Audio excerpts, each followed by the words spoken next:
Hi everyone, in this video we're going to look at chapter 18 and continue our exam prep. So for exam 18, remember this is the factors market.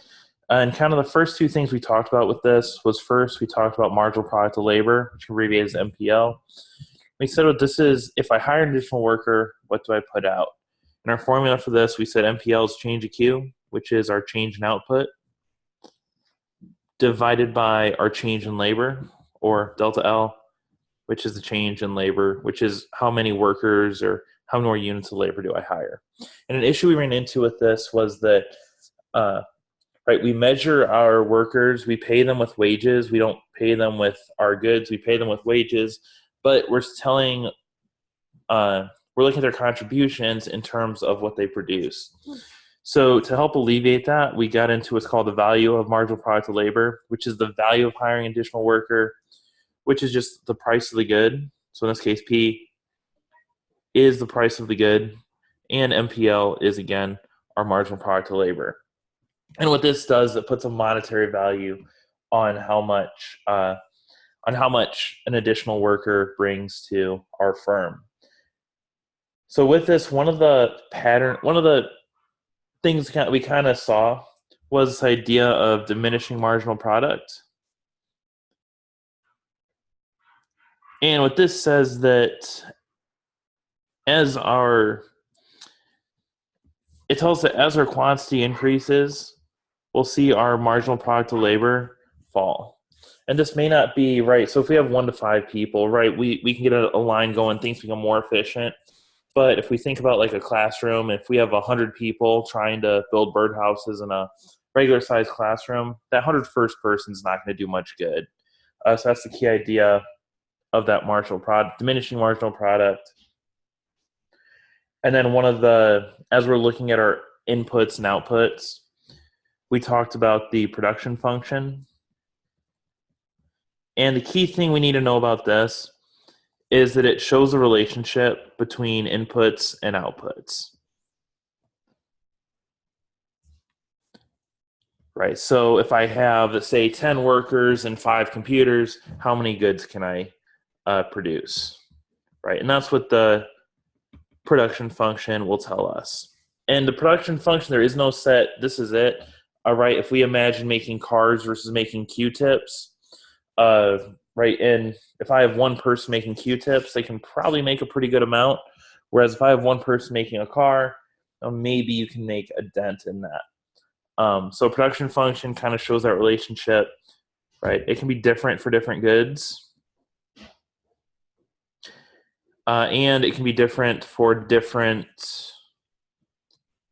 and it could also depend on your workers, right? So if we're thinking about building a car, do I have a classroom full of mechanics, or do I have a room full of people who have never even seen a car before, right? So we have those two things to think about. So if we are a firm and we're thinking about our goods, we kind of have a choice to either purchase or rent them. So one of the things we got into was the purchase price of capital. And this is going to be the price that we pay to own a good indefinitely. Right, so with this,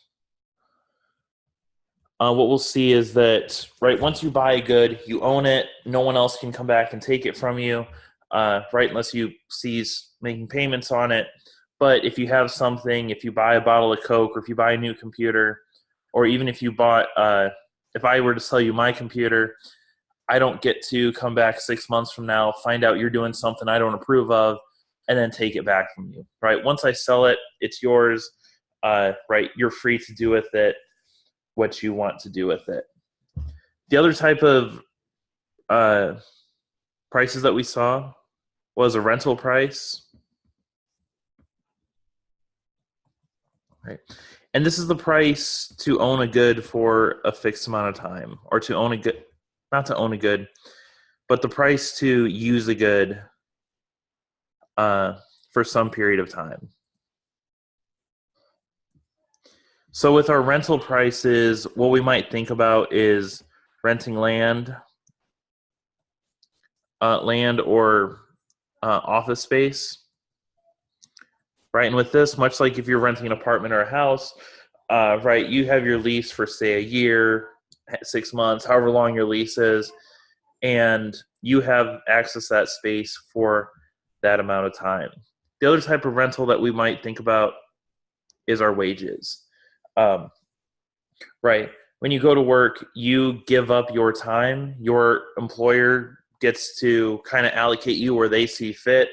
In return, they pay you wages. So, in the last little bit that we talked about for our factors market, we kind of talked about this, but again, capital, labor, and land are our like big three factors of production. And kind of the difference between our factors and just regular goods is that the supply is more or less given to us, whereas the firm is going to make their decision on the demand. So we say demand is derived by the firm. Right, so the firm has to make that decision. How many people do I hire? How many computers do I right? How many labor do I buy? How many computers, etc. Right, and the firm has to make that decision.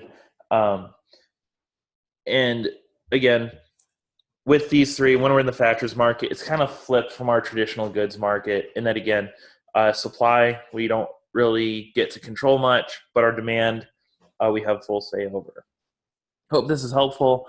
And if shortly, in a short amount of time, we'll have the review notes for chapter 21, and then you can look through everything here on OneNote. Have a good day.